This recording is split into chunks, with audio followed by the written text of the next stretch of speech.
Hello students, मेरे को पता है कि आप लोग क्या कर रहे हो, क्या चाहते हो। आप ऐसा ही चाहते हो कि बहुत प्रिपरेशन कर रहे हो, फिर भी एग्ज़ाम में कम मार्क्स आ रहे हैं, 90 अब स्कोर नहीं हो रहा है। अगर 90 अब स्कोर करना है तो उसके लिए हमें क्या करना पड़ेगा, कैसी प्लानिंग करनी पड़ेगी कि जैसे बोर्ड के एग्ज़ाम में ज़्यादा से ज़्यादा मार्क्स आए। 90 अब स्कोर करना है हमें, कैसे करें, पास होना है कैसे करें। इन सारी चीज़ों को मैं आज मेरे इस वीडियो में बताने वाला हूँ। अगर आप मेरे चैनल पर नए हो तो सब्सक्राइब करना, लाइक करना और कमेंट करना। आपके लिए कुछ पॉइंट लिख के लाया हुआ है। आज का मेरा टॉपिक है how to get good marks in the exam. जो बोर्ड की एग्जाम हो रही है स्टैंडर्ड 10 और 12 और जो स्कूल्स एंड एग्जाम्स होती है उसमें कैसे हाईएस्ट स्कोर किया जाए, ऐसी कौन सी प्लानिंग की जाए कि मैक्सिमम मार्क्स पाए जाए। How to get good marks in the exam. उसके लिए हमारी कमजोरियां क्या है, हमें सबसे पहले वो ढूंढना है। आप सब ने आपकी फर्स्ट एग्जाम तो खत्म हो चुकी होगी। आपने जो जितनी प्रिपरेशन की है उसके हिसाब से मार्क्स नहीं होंगे। आपने बहुत प्रिपरेशन की है, आप मानते हो कि आपने बहुत हार्डवर्क किया है। और किसी ऐसे भी बच्चे होंगे जिन्होंने प्रिपरेशन नहीं की होगी, फिर भी आपसे ज़्यादा मार्क्स होंगे। तो ऐसा क्यों, उसके पीछे वजह क्या है, आप वो ढूंढना है। वो कैसे ढूंढोगे वो मैं बताऊंगा आपको। सबसे पहले मैं बात कर लूँ कि स्टैंडर्ड 10 और 12 की जो एग्ज़ाम है वो मार्च में होने वाली है।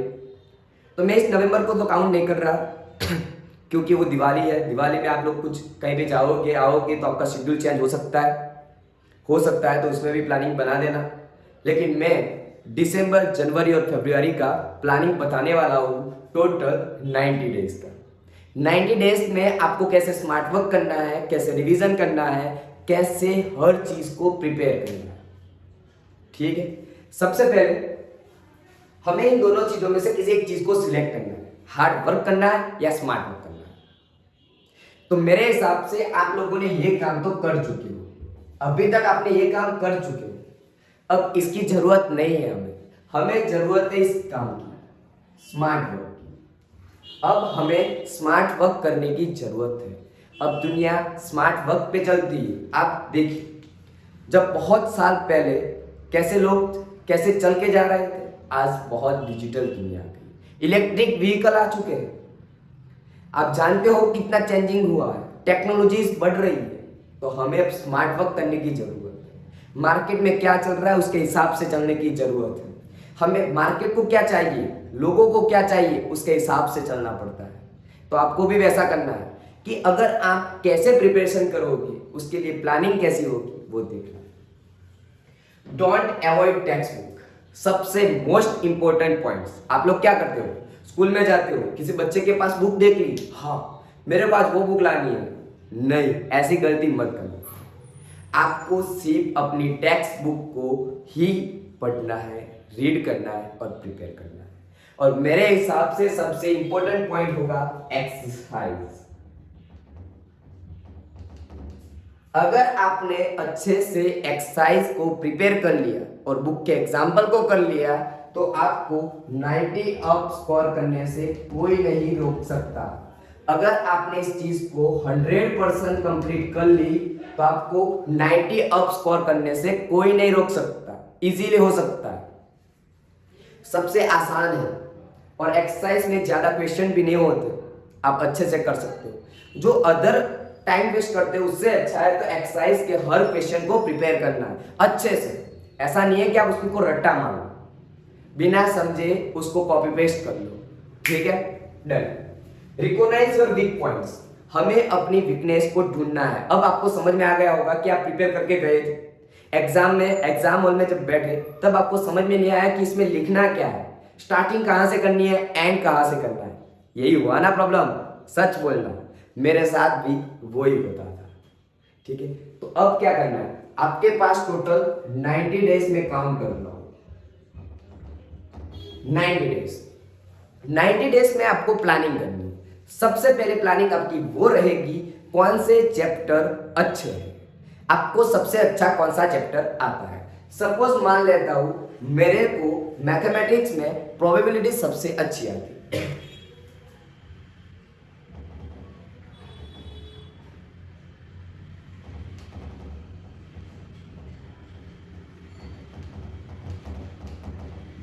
मेरे को सबसे अच्छी प्रोबेबिलिटी आती है, तो मैं क्या करूंगा, प्रोबेबिलिटी टेक्स्ट बुक में से एकदम neat and clean 1 to 1 line को प्रिपेयर करूंगा बिना गलती किए, और एक अच्छी सी नोटबुक बनाऊंगा जिसमें मेरे को हर चीज जब रिवीजन करनी है तब अच्छे से खत्म हो जाए विद इन 5 to 10 मिनट। ऐसी एक मटेरियल रेडी होगा।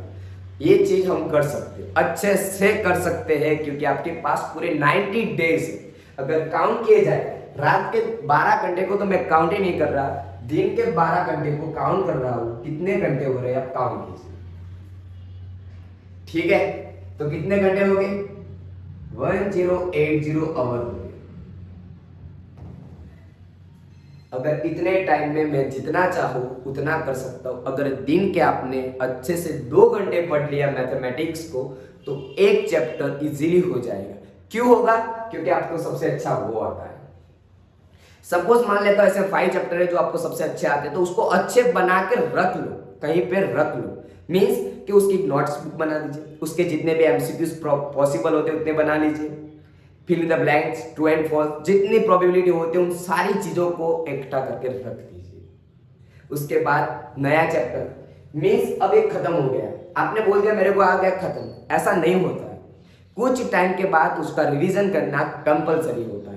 जो भी जितने भी बड़े टीचर्स हैं उनको पूछना, उनसे एडवाइस लेना, वो भी बेटा पढ़ के आते, एक बार रीड करके आते, एक बार टॉपिक देख के आते कि कौन सा टॉपिक है, हमें आज क्या करना है। एक बार देख लेते हैं, उसके बाद हर चीज समझ में आ जाती है। वैसा आपके दिमाग के साथ भी हो रहा है, आपको हर चीज पता होती है उसमें क्या करना है क्या नहीं करना, लेकिन जो परफेक्ट पॉइंट याद आना चाहिए वो नहीं याद आता। तो उसके लिए मैंने आज का वीडियो है, इसलिए कंटिन्यू देखना। सपोज एक चैप्टर कंप्लीट हो चुका है, उसको मैंने रख दिया, विद इन 5 डेज में हो गया, तो आपको हर दिन के 90 डेज में 2-2 घंटे हर सब्जेक्ट को देना है। मीन मैक्सिमम अगर 2 घंटा नहीं देना है तो 1 घंटे तो दे सकते हो, ऐसी प्लानिंग करना है। मैं टोटल 5 सब्जेक्ट है जिसमें आपको स्कोर करना है, तो हर दिन के 5 घंटे अच्छे से पढ़ना है, रीड करना है। और एवरी सब्जेक्ट में अगर आपने 2-2 क्वेश्चन कर लिए, एवरी डे आपने 2-2 क्वेश्चन प्रिपेयर कर लिए, फिर भी आप अच्छे से अच्छा स्कोर कर सकते हो। सपोज मान लीजिए केमिस्ट्री की बात करता हूं मैं, अगर आपको केमिस्ट्री और फिजिक्स अच्छा आता है, बायो नहीं आता है, तो उसके लिए आप क्या करो, केमिस्ट्री का चैप्टर फर्स्ट लिया, उसमें से आपको पता है कि रिएक्शन, जो 5 टाइप की reaction, combination, decomposition, displacement, double displacement, redox, इनमें से किसी एक आने वाली। एक दिन अच्छे से बैठिए, इन 5 रिएक्शन को लिख के प्रिपेयर कर दीजिए। लास्ट के 2 टॉपिक है, कोरोजन और रेंसिडिटी, उसको भी कर लीजिए। चैप्टर 1 खत्म, एक दिन में इजीली खत्म हो सकता है। अगर 2 क्वेश्चन का कर दिया एक दिन में तो आपका बहुत अच्छा हो जाएगा। 8 मार्क्स 7 मार्क्स कंप्लीट हो जाएंगे बिना गलती किए। बस ऐसे ही स्कोर करना है। हर दिन के मैक्सिमम 5 घंटे रीड करना है, 2 क्वेश्चन हर सब्जेक्ट में करना है। आप ये भी काम करोगे, लेकिन उसके बाद कैसा होगा, जैसे जैसे टाइम बढ़ेगा आपका, आप शायद एक मंथ में सब कुछ खत्म होने आएगा। उसके बाद क्या करोगे, आप मम्मी को बोलोगे मम्मी मेरा तो सब कुछ हो गया है, मेरे को सब आता है। नहीं, ऐसी गलती मत करना। आपको क्या करना है, जब भी अगले दिन, दूसरे दिन जब भी नया स्टार्ट करो, उससे पहले कल जो प्रिपेयर किया है उसको एक बार लिख लीजिए कि कल मैंने कौन सा प्रिपेयर किया था, याद आ गया, उसको लिख लीजिए। एक बार उसको दोनों क्वेश्चनों को लिख लीजिए। हर सब्जेक्ट में जो 1 घंटा पढ़ते हो उसमें फर्स्ट 10 मिनट ऐसी होनी चाहिए जो अगले दिन जो पढ़े हो उसको लिखना है। अगर वो न आए तो उसको पहले करना है, उसके बाद दूसरा स्टार्ट करना, ये याद रखना। तो आपको समझ में आ गया, हर दिन में आपको क्या करना है, टोटल 90 डेज है, एवरी डे 5 आवर का रीडिंग करना है,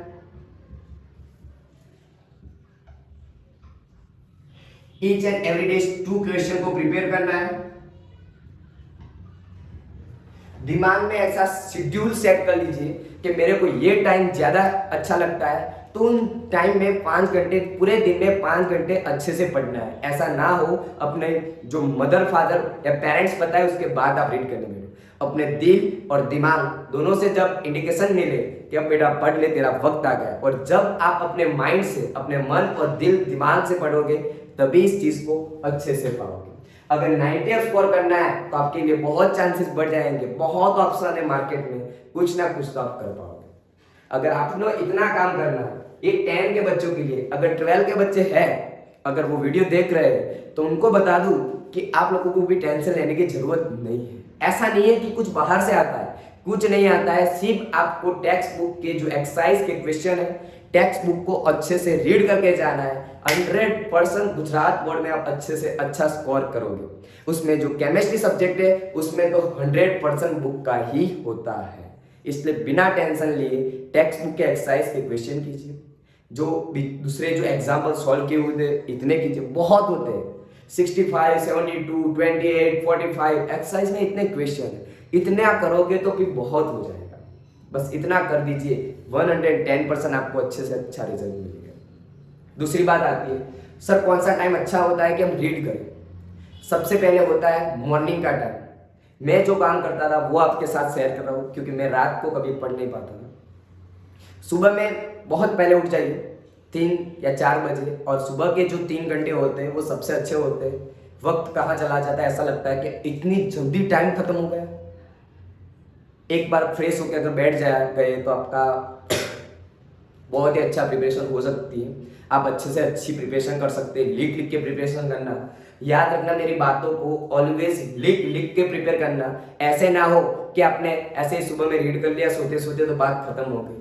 रीड सिर्फ नहीं करना है, हमें प्रिपेयर करना है। उसमें से ऐसी चीजें ढूंढिए कि अगर एग्जाम में कहीं से भी सवाल आए तो हम उसको सॉल्व कर पाए, उसको सॉल्यूशन मिल जाए, हमें अच्छे से अच्छा स्कोर हो जाए।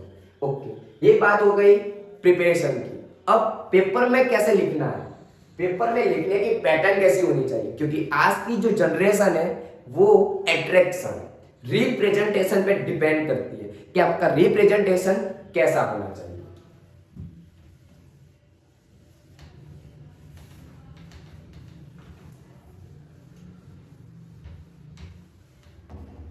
सपोज मान लीजिए ये आपका बोर्ड की एग्जाम की सप्लीमेंट्री है,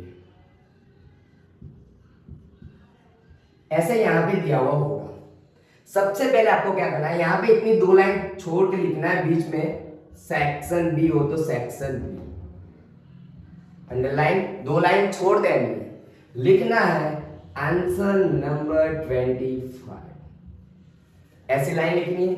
सपोज मान लीजिए उसने बोला गया है right the physical properties of metal and non metal, तो कैसे लिखा जाएगा अच्छे से। अगर ये हमारा ऐसा पोर्शन है तो हम यहां से लिखेंगे metals are having metals are sonority natures,